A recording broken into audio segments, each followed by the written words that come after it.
Let's cut the crap. You watch her with him, and a sick feeling crawls into your stomach. You do everything right, don't you? You're the good man. The reliable one. The safe bet. He's a walking storm, a shattered window, a risk. And she ran right into it. You think it's a mistake. A temporary madness. You think your logic, your decency, will eventually win her over.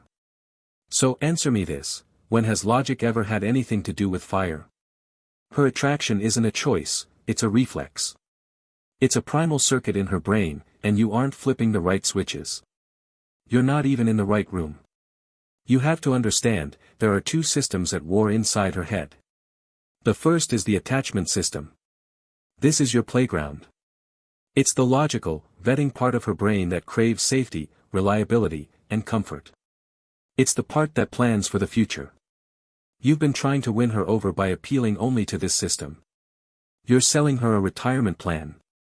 But you're completely ignoring the other system. The one that's in charge right now. It's the attraction system. This isn't logical. It's the ancient, animal part of her brain that isn't looking for a safe harbor. It's looking for a tidal wave. It's drawn to strength, to power, to the thrill of the unknown. You're offering a warm blanket. He's offering a wildfire. And right now, she just wants to feel warm. You fail because you only speak the language of safety to a system that craves challenge. You're a well-written book in a library, but her instincts are dragging her to a rock concert. The raw, unfiltered signals that ignite her attraction are things you've been taught to suppress your entire life. It's time for you to learn the language her instincts actually understand. There are 3 primal signals you've been failing to send. The first is positive dominance. Stop confusing this with being a tyrant. It's not about controlling her, it's about controlling your own life. It's the ability to lead, decisively. You ask, what do you want to do tonight, thinking you're being considerate. She hears weakness. She hears, I have no plan, I can't lead, please decide for me. The other man says, we're going out. Be ready at 8. He creates the adventure. He leads the way into the dark, and that confidence is a beacon to her primal brain. You are asking for permission to exist. He is not. The second signal is unpredictability. Your life is an open book, and it's a boring one. She knows your schedule, your habits, your every thought because you offer it all up freely. You've made her the center of your universe. So, you've become predictable. You've become safe. And safe is the death of attraction. The other man has a life, a mission, a passion that has nothing to do with her. He has a world she is not the center of. This creates mystery. This creates intrigue. His time and attention are prizes to be won, not a welcome mat she can wipe her feet on.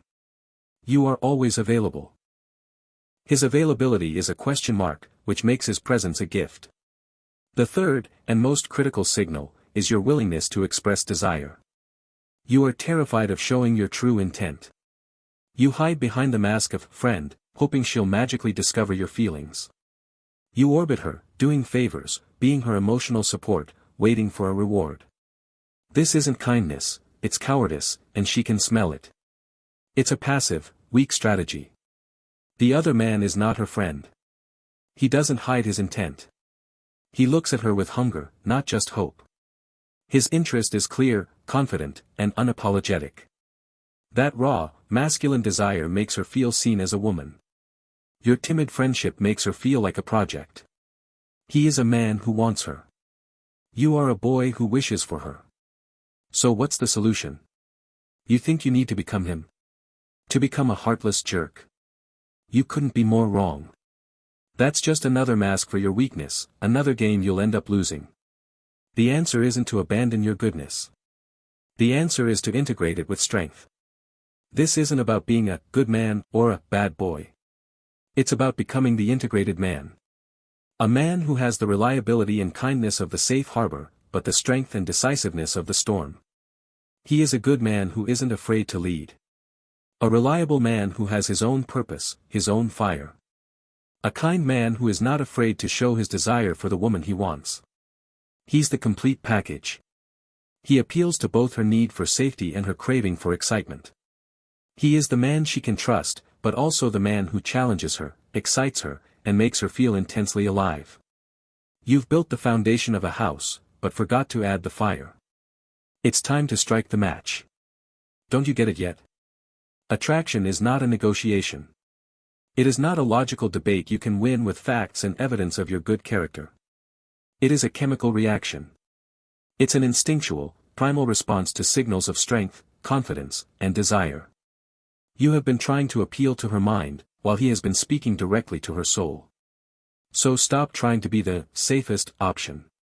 Stop waiting to be chosen for your reliability. Go out and build yourself into a man of purpose. A man whose strength, whose very presence, makes her instincts scream, yes, before her mind even has a chance to think.